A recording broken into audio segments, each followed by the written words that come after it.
Hi everybody and welcome back to my channel. It's been a little while, but I've been so busy with new patterns and production, like manufacturing work, but I am back with quite an exciting video. So in this video, I'm going to be recreating this Mirror Palais dress. I'm going to recreate it because one, it's absolutely stunning, such a lovely dress, and two, my sister wants one, but she doesn't want to spend £500 on a dress. So that's what I'm here for. I'm going to be doing this alongside my other work, so I'm going to film it over a few days, so if I change outfits then that is why. So yeah, there's not much of an intro today, let's just crack on with it. So the first thing that I had to do was source the fabric, and the Mirror Palais website says they use a 98% cotton and 2% spandex with 100% cotton lining.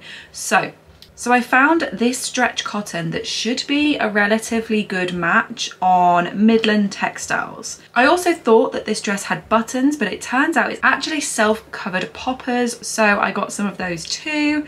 And then it was on to making the pattern. Now the fabric is ordered, and I think the pattern for this should be relatively simple, relatively similar to a standard dress pattern block. So we're gonna go through the dress and break it down into sections and then work out what I'm gonna do to the pattern block to recreate this style. So I've imported some photos here and we're gonna talk through all the details of this dress, and then I'm going to show you on a miniature pattern block how I'm going to make these adjustments on an actual pattern. So the first thing that I immediately notice is that there is no waist seam. So that's absolutely fine. It just means that the whole dress is going to be one piece.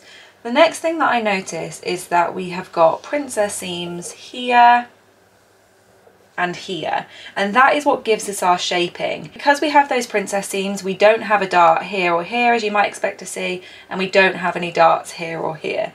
So we're going to transfer it all into princess seams. The next thing I notice is that this neckline is still relatively high and rounded. That's going to be very similar to the pattern block. As you can see there, it's just a small curve. We might just lower the neckline ever so slightly to make it more comfortable so that it's not sitting here, because on the pattern block it's more than likely going to be more like this sort of range. So we'll lower it and widen it ever so slightly. So the next thing I notice here is that our shoulder is inset a little bit. So normally on a pattern block we would have something like this as our standard, so we're going to need to bring our shoulder point in a little bit to create this. Of course, we're also going to need to add a front kind of button stand here where it crosses over this piece, so it just means that, for example, our centre front might be somewhere like this. It's a little bit hard on here because obviously she's got curves.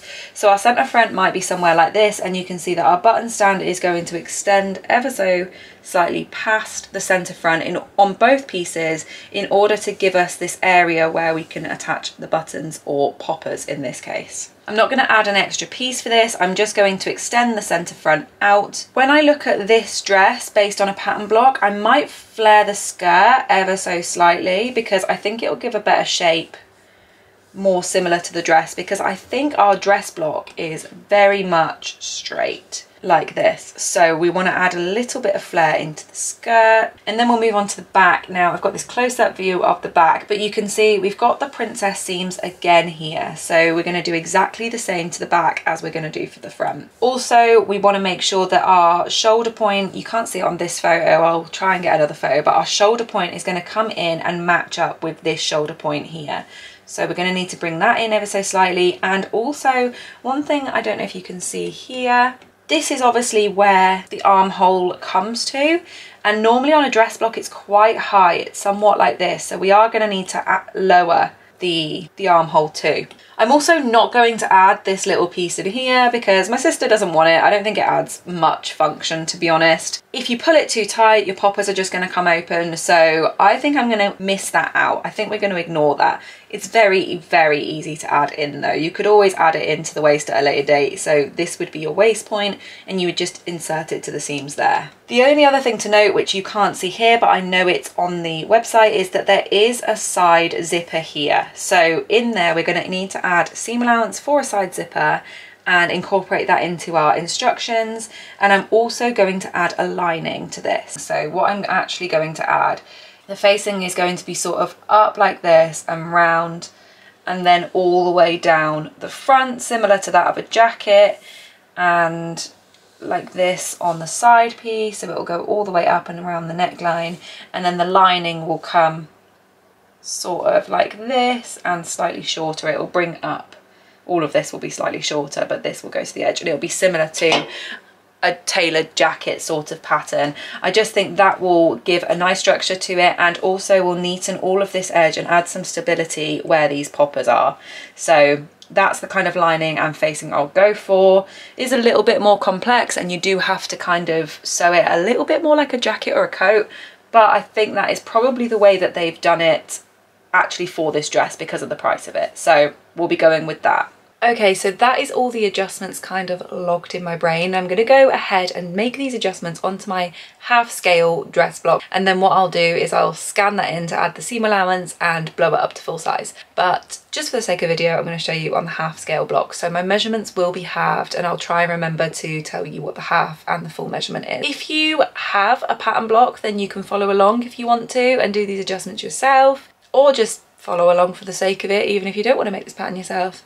And lastly, I don't know if I'll have put my pattern blocks up yet, because I do intend on putting my pattern blocks up on kind of Etsy and my website, but check the description because I may have uploaded them by the time this video is going live, and if I have, they will be in the description box down below. But let's get on to making these pattern adjustments. So here I have my half scale pattern blocks, and the block that I'm using is a close fit dress block. Here we have a front and a back, and we're going to start with just the front. Here is my bust point, my shoulder dart, and my fisheye dart. Now you may have a pattern block that has a dart here, and if so, you will want to rotate this dart into the shoulder point. The first thing that we need to do here is create a princess seam, and in order to do this we need to remove our darts. So we'll start by drawing alongside this side of the dart.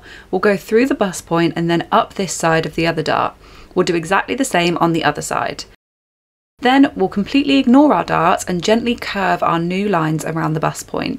We don't want a sharp point here, we want it to be nice and smooth. So we now have two different sections for the bodice once the darts have been removed. So now we need to do the same for the bottom dart, as our princess seams run along the whole length. For the bottom, we don't have another dart to connect it to, so we're simply going to draw a straight line from the dart point down to the hem parallel to the centre front. We'll then smooth out and create a gentle curve either side of the dart point, and then completely ignore this dart too. So now you can see if we ignore the darts, we have two sections that make up the dress. So I'll cut these out and show you the new pieces that we're left with. So here are our new pieces, and you can see that if they join together, we're missing our darts. So they'll fit the same way as if we still had those darts in there. The next step is to slightly lower this neckline so it's just a little more comfortable to wear. So I'm going to drop it down by ½ centimetre on this block, which will be a full centimetre on a regular scale, and then do the same again on the shoulder side of the neckline. You can then redraw your neckline in between these points. Depending on how you want the neckline to look, your distance may not be even the whole way around the neckline, and you may want to reshape it a little like I've done here. We'll then cut that away, and that is your new front neckline. The next thing that I need to do is bring in the shoulder point and redraw the armhole. So from looking at the photo, it looks like the shoulder point is a little more like this. I'm going to guess it will start about here. So all I'm going to do is mark where I want my new shoulder point to be, then I'll square it off along the shoulder edge to start, and then I'm going to redraw in my new armhole. I'll do it by eye and then I'll readjust as needed. So this will be my new armhole line, and I'll redraw my notches. I'll then cut along this edge to create my new armhole. And as you can see, it's starting to take shape. I then decided I'd lower the underarm point a little so it's not sitting as high, as the original dress seems lower in this area. I'm reducing my pattern by about 1 centimetre, so it will actually be 2 centimetres on a full scale pattern. I'll mark where I want it to be lowered and then again redraw this point in a gradual curve to meet the rest of the armhole. Then I'll cut this section away. I'm now going to shorten the length of this, and I'm just going to make a rough guess on the length and then make adjustments once I've sewn up the first sample.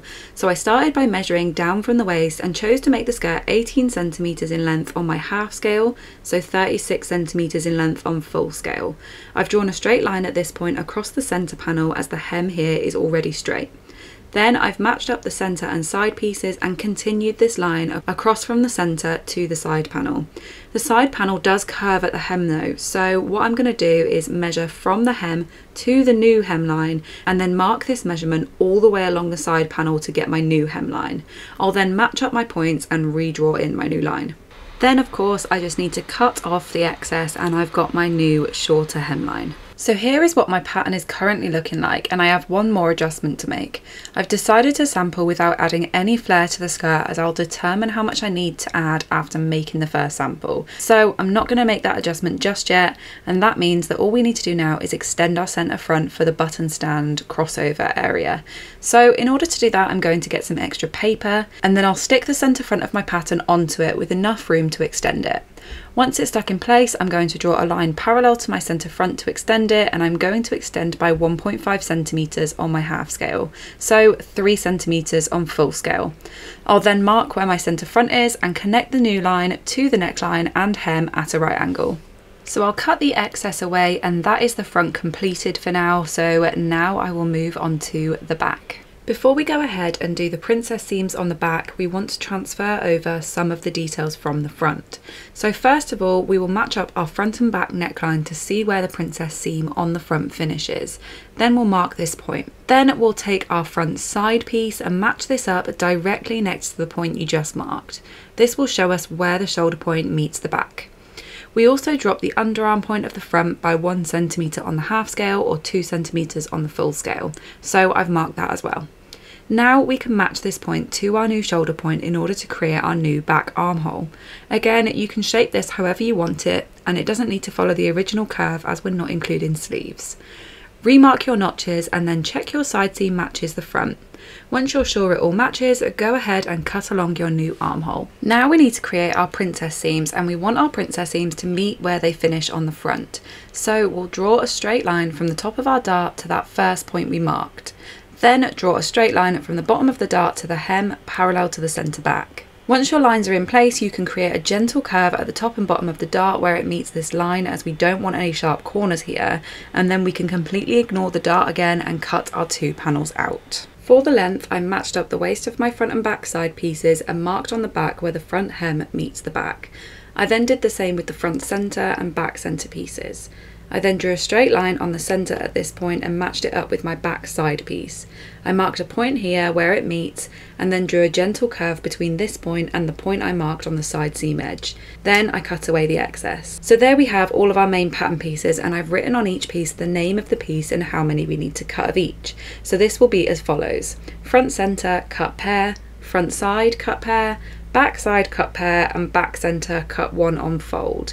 You'll also need your grain line on here, which is a straight line parallel to the centre front and centre back on all pieces, but I forgot to add it in this part of the video. Now all that we need to do is add seam allowance to these before we can sew it in our sample fabric. Okay, so here is my updated pattern. I've just traced it off and added my seam allowance, but my seam allowance will be different to yours because, for example, I'm not going to be adding it to my armholes and things like that, purely because I'm going to sample this on mini scale and I want to see how it looks as if it was fully sewn. So for example, I'm also not going to add it on the hem, I'm just going to leave that raw. I've drawn it in on the necklines, but I'm actually going to remove that as well because it will just show me exactly where it will sit on my mini scale. Then I'll scan it in and add my seam allowance separately. So if you're adding seam allowance, this is what you will want to add. So you will want to add 1 centimetre on all the edges of your front centre. On your front side, you want 1 centimetre on all edges except your side seam. You can have 1.5 centimetres here because of the zipper. Same on your back side piece. And then your back centre is 1 centimetre on all except your centre back edge because it's cut on fold. I've also gone ahead and added some grain lines, and I've also added the title of this pattern and the size. Just if I come back to it at a later date, I know what it is. So ignore my seam allowance because yours will be different. But yeah, that is the final pattern so far. Okay, so it's getting quite noisy outside, so I do apologise if you can hear all the construction work that's going on out there. But I've made the base of my pattern. I haven't done any of the facing or lining yet because I'll do that right at the end when I've got the base pattern ready. Like I said before, your seam allowances will be different if you are following along with this, and if you're making the pattern for yourself, you might just be following along for the fun of it. My next step is going to be making the sample on the half scale mannequin, and I'm really conscious of making this video super long, so I'm going to end this video here, and in the next video in this series what I'm going to do is make the sample up for the half scale, make any more pattern adjustments that I need based on that. Once the pattern is how I want it, I'm going to add the facing and the lining pattern to it. Then I'll scan it in and make it full scale, and then I will do a final kind of sample with all the bells and whistles, with all the lining, with all the correct seam allowances and that sort of thing. So thank you so much for watching this video. I hope you enjoyed it, and don't forget to hit the bell icon to be notified of my next videos if you don't want to miss any in this series.